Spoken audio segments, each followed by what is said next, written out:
Suuraa nama kanaa yoo argitan hundi keessan wallaaltan jedhee yaadaa jechuudha. Raajii Iminatu jedhama. Imoora tajaajilaa haa ta'u malee abbaa jabanaa jennee waamna. Erga jabanaa cabse as Raajii Iminatu irraa abbaa jabanaa moggaasneef jechuudha. Haa ta'u malee mucaan tokko boochee natti matte. Mucaan maqaa dha'uu hin barbaanne tokko boochee natti matte. Maqaan koo yoo dhaameef sagaleen koo yoo ba'e maatiin koo obbolaan koo nan dhiisanii. Raajii Iminatuun kun waldaa Imoosaa keessatti ta'u waaqeffachaa jiru dhugumaan nama waaqayyoodha jedheetan otoon faana waaqeffachaa jiru otoo irraa tajaajilamaa jiru nan rakkadhe maallaqa naa liqeetti jedhee na gaafate achumarra nan maallaqa qarshii 150 ol liqeesseef jette gaafa qarshii kana liqeessitee fi guyyaa beellamaa sana ga'u maallaqa koo naa kenni jennaan maallaqa kennuufi didee jechuudha. Didee irratti bilookii godhee barreeffamaanis deebisuufi didee sadhumaa bilookii jala galche jechuudha. Maallaqa ishiin itti ergite kunoo haala kanaan asirratti ilaalaa jechuudha. Maallaqa toora tooraan riisiitiin jijjira waan ta'eef iyyuu riisiitii gosa sadi ol immoo ishii bira jira jechuudha. Gosa sadiitu jira riisiitiin amma na bira ga'e maallaqa guddaadha kan ishii irratti ergite. Maallaqa kana immoo kennuufi didee namni kun anillee dhaqee gaafadheen ture jechuudha barreeffamaan. Barreeffama gaafa naqee gaafadhu akkuma barreeffama kanarraa argitanii dhaqee gaafa gaafadhu maallaqa mucaa kanaa galchi jedhee barreessee fi maallaqa mucaa kanaa nyaattee hin teessu. Seeraanis si gaafachiisa. Kanaaf iyyuu akkuma warra kaan Imoorraa nyaattee galaa turte sana miti. Maallaqni kun maallaqa liqaati waan ta'eef iyyuu akka mana amantaattis akka qaama seeraattis gaafatamtee maallaqa kana galchita jennaan. Bilookii na godhee jechuudha. Bilookii na godhe immoo kunoo kana fakkaata jechuudha.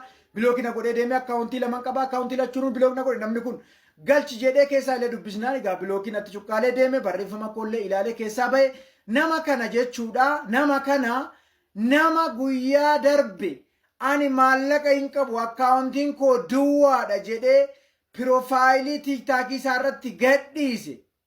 Ilaalaa kunoo haala kanaa jechuudha gadhiise. Waan baalaansiinsaa 0 ta'e fakkeesse shamarran biyyambaa isarraa tajaajilamtuuf inni tajaajilu ittiin garaa laaffifachuudhaaf barreeffama kana hojjetee gadi baasee jechuudha. Sistamni isaan ittiin nyaatan haala hedduu of keessaa qaba. Kanaaf dhaggeeffadhu Raajii Iminatu sittan himaa jechuudha. Maallaqa mucaa kanaa yoo deebiste deebisi. Mucaan kun asin jirtu yookaan biyya tokko miti jette miti. Mucaan dhalattuu magaalaa Ambooti. Magaalaa Amboo keessaa bakka isaa tokko lamaan heeruu nan danda'a. Garuu maqaa mucaa kanaa hin caqasuu jechuudha. Maqaa mucaa kanaa yoon caqaseef sagalee ishii gadi baase maatiin mucaa kanaaf hin fayyan obbolaa mucaa kanaaf hin fayyuu jechuudha. Nama waaqayyoodha jettee liqeessitee sitti laatte malee akka ati irraa liqeeffattee nyaattee garaa kee guddifattee lafa kee ittiin bitattee maatii kee ittiin guddifachuun miti. Maallaqni kun gaafa liqeeffatamu lafan bitaa na hanqatee maaloo yaa obboleettii koo wangeelaan si qabe naa liqeessi jetteetti dhaqxe. Maqaa wangeelaan daldaltee har'a immoo gantuu taatee argamte. Yihudaadhaati. Yihudaa taateetti qayyaramte jechuudha. Bartuu taatee itti mul'atte hattuu taatee argamte jechuudha. Kanaaf maallaqa mucaa kanaa galchi. Maallaqa mucaa kanaa hin galchitu taanaan mucaa yeroo gabaabaa keessatti biyya Itoophiyaa hin galti. Biyya Itoophiyaa gaafa galte himata sirratti banuuf qophiidha jechuudha. Amma seerri toleeraa karaa seeraa yookaan manni murtii aadaa toleeraa mana murtii aadaa akka amantaa keetti kakattaa kakaan sun immoo si balleessaa si tolchaa immoo ilaallaa jechuudha. Seerris waan kana waan gadi fageenyaan ilaaluudha waan ta'eef iyyuu zim jedhanii maallaqa namaa nyaatanii inni gooda ta'an hin jiru jechuudha. Kanaafi kun qaama seeraa jalaa hin baatu. Seenaa jalaa baatu iyyuu jechuudha. Isin raajonni sobduun seenaa maal beektu? Seeras maal beektu miti. Seerri immoo sirriitti hojjechuuf olaantummaa seeraa sobdoota akka keessa irratti argisiisaa jechuudha. Ijoollee shamarran biyyambaa gowwomsuudhaan yeroo hedduu kana maxxansu namicha kanadha jechuudha. Kanaaf namni kun mucaa kana qarshii amma kana ganee hin taa'amoo hin jiraatamoo hin dhoowwatamoo nyaatee achi nafamoo dhumasaamoo waliin ilaallaa jechuudha. Akka mana amantaattis manna amantaa irraa tajaajilamtan nama kana quba qabaadhaa.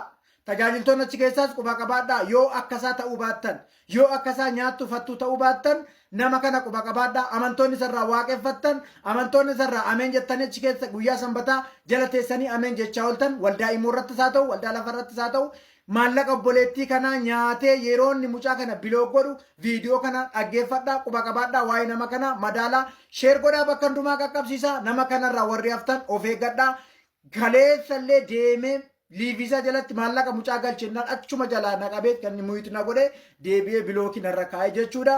Mucaa kana maqaa dha'uun barbaannu kanaaf warri kaan immoo irraa of eeggadhaa isinii jechuu barbaada.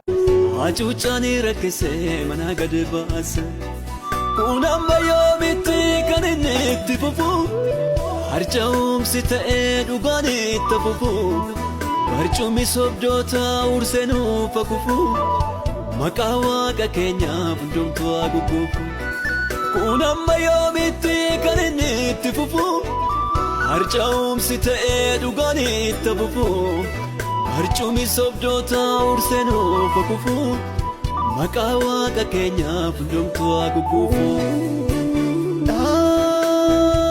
Dhaamsaanii dabarsa dhaamsaanii dabarsa gurra dhaga'utti labsa. Dhaamsaanii dabarsa.